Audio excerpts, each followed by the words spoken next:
What's going on, guys? T here, and this is my top 5 mechanical skills you'll need to reach champ. Keep in mind, this isn't mental skills, it's strictly mechanical, so things like vision of the field and rotating, positioning, and stuff like that isn't going to be on here, but those are still crucial as well. Let's get straight into it with number 5. Alright, so number 5 is going to be the half flip. Before we even get started, we need to go down to options, go to controls, and we need to change a binding on our air roll, either right or left. It's personal preference, and you need to take your left stick, the one that you steer the car with, and you need to click it in and set it for one of those two options. It's pretty crucial for doing air rolls. Alright, so basically air roll, I'll take that camera off. You're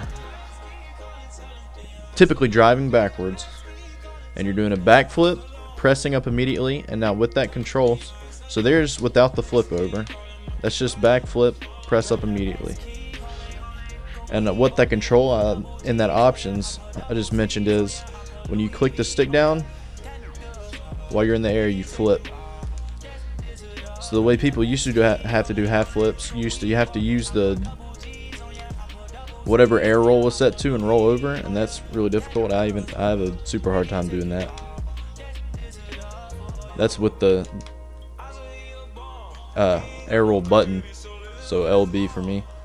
But if you use the stick, it's so much easier and smoother.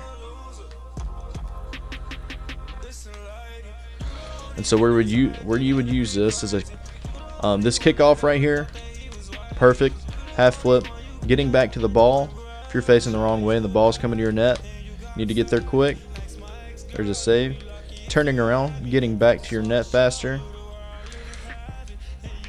It's such a useful skill and can be applied to so many different spots on the field.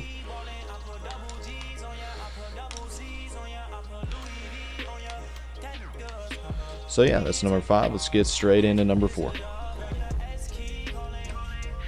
Alright, so number 4 on the list, I have wave dashing.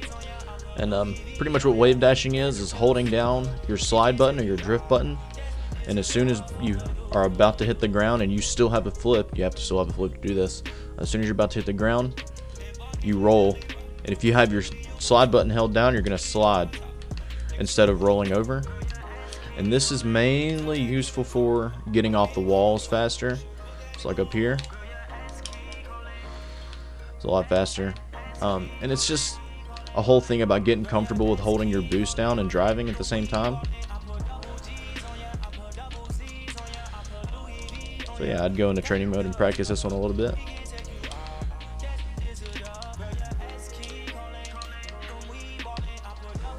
And that's number 4. Let's go ahead and get straight into number 3. Alright, so number 3 isn't one mechanic in particular, but I still think it's very important, and that's just being comfortable with the walls. And that's not necessarily meaning you have to know how to air dribble and you have to know how to ceiling shot and all that crazy stuff, but it is good to know how to like judge the ball as it goes up the wall and get a second hit after you touch the ball off the wall, and like effectively clearing the ball off the wall and just getting those extra hits after the initial hit off the wall that can set your team up and mess the enemy team up and throw them for a loop. I think those hits are pretty important. So yeah, just practicing being on the wall, driving off the wall, practicing air dribbling every now and then. All that's super important. But yeah, let's get straight into number 2. That was walls. Alright, so number 2 is being able to clear the ball effectively with nice big confidence hits. So either like a pass to your teammate off to the side or you're booming it downfield. And one of the easiest ways I find to practice this is just going into the goalie training and picking the intermediate, whatever the second difficulty is, and just kind of take these balls that shoots at you and just practice booming the snot out of them, basically. Because what you don't want in a clear is a super soft hit, because then that just basically is handing the ball to the other team. So what you don't want is just anything soft, anything that could just give the other team possession. You want super big clears that's going to help your team get set up. You either want to, and an effective clear doesn't always have to be a boom. If you have a teammate to your right or left that has a better chance of hitting the ball downfield than you, just pass the ball to them. So if I have a teammate on my right here, instead of trying to get the ball downfield on this ball I can't get a good touch on, give it to him and let him boom it. Anyways, that is number 2. Let's get straight into number 3. All right, last but certainly not least, number 1 is passing the ball. It is so important after you hit maybe at diamond, and up until diamond you can probably get away without passing the ball, but when you hit diamond, if you want to win games easily, you just pass the ball, especially in diamond because nobody expects it. So in diamond you can play against the mechanically best people in the rank, but if you're passing the ball and they're not, you're going to win the game 9 times out of 10 because they're just not going to be ready or expecting you to pass the ball.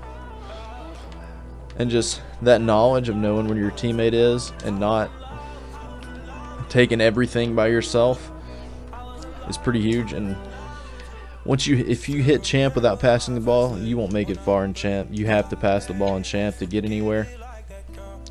But yeah, probably most important one on the list, passing the ball to your teammates.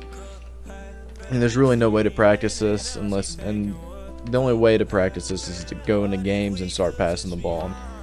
Hey guys, thank you so much for watching the video. If you enjoyed it, feel free to leave me a like or a subscribe.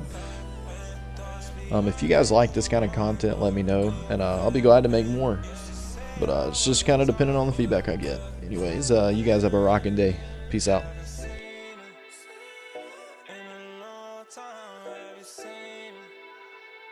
Can we press you on?